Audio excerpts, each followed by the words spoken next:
অহা 25 আৰু 26 তাৰিখে যে এডভান্টেজ আসাম 2.0 অসম চৰকাৰে আয়োজন কৰিছে এই বিষয়ে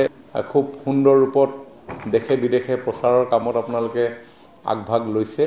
মই আপোনালোকক ধন্যবাদ জনাইছো আজি আমি আমাৰ সমগ্ৰ অসমৰ জিলা আয়ুক্ত জিএম ডিআইসিসি সকলৰ লগত ভিডিও কনফাৰেন্সিঙৰ জৰিয়তে আমি সংযোগ স্থাপন কৰিছিলো এডভান্টেজ আসাম 2.0 ডেফিনেটলি দেশ বিদেশৰ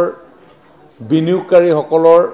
এটা ডাঙৰ সন্মিলন হ'ব কিন্তু সমান্তৰালভাৱে আমাৰ ৰাজ্যৰ মাননীয় মুখ্যমন্ত্ৰী ডক্টৰ হিমন্ত বিশ্ব শৰ্মা ডাঙৰীয়াই অনুভৱ কৰে আৰু আশা কৰে যে বৃহৎ বিনিয়োগৰ সমান্তৰালকৈ আমাৰ ৰাজ্যখনত থকা যিসমূহ থলুৱা উদ্যোগী সেই থলুৱা উদ্যোগীসকলেও যাতে এই এডভান্টেজ আসামৰ পৰা সুফল লাভ কৰিবলৈ সক্ষম হয় আৰু তাৰ বাবে সমগ্ৰ অসমৰ উদ্যোগী হ'ব বিচৰা উদ্যমী লোকসকলক আমি এডভান্টেজ আসামত অংশগ্ৰহণ কৰিবৰ কাৰণে আমি আহ্বান জনাইছো আৰু তাৰ বাবে আজি জিলা আয়ুক্ত ডিআইসিসিৰ জিএম সকলক আমি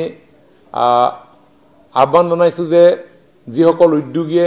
এনে ধৰণৰ চিন্তাৰে আগবাঢ়ি আছে বিভিন্ন বিভাগত বিভিন্ন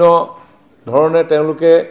সেই বিভাগসমূহৰ সহযোগত উদ্যোগ স্থাপন কৰিবৰ কাৰণে আগবাঢ়িছে কি লাগিলে এগ্ৰিকালচাৰ সেক্টৰ হওক কি হ্যান্ডলুম এণ্ড টেক্সটাইল সেক্টৰ হওক কি ভেটেৰিনেৰী সেক্টৰ হওক অন্যান্য যিসমূহ সেক্টৰ আছে সেই সেক্টৰসমূহত উদ্যোগ স্থাপন কৰিবলৈ আগবঢ়া যাৰ বিনিয়োগৰ ধনৰাশি 5 লাখ টকাৰ পৰাও আৰম্ভ হ'ব পাৰে যদি 5 লাখ টকাৰে কোনোবা এটা বিনিয়োগ কৰিব বিচাৰিছে 10 লাখ টকাৰে বিনিয়োগ কৰিব বিচাৰিছে 20 লাখ টকাৰে বিনিয়োগ কৰিব বিচাৰিছে বা 50 লাখ টকাৰে বিনিয়োগ কৰিব বিচাৰিছে তেওঁলোককো আমি এই এডভান্টেজ আসামৰ আমাৰ যি বুজাবুজি চুক্তি হ'ব এই চুক্তিত স্বাক্ষৰ কৰিবৰ কাৰণে আমি আহ্বান জনাইছো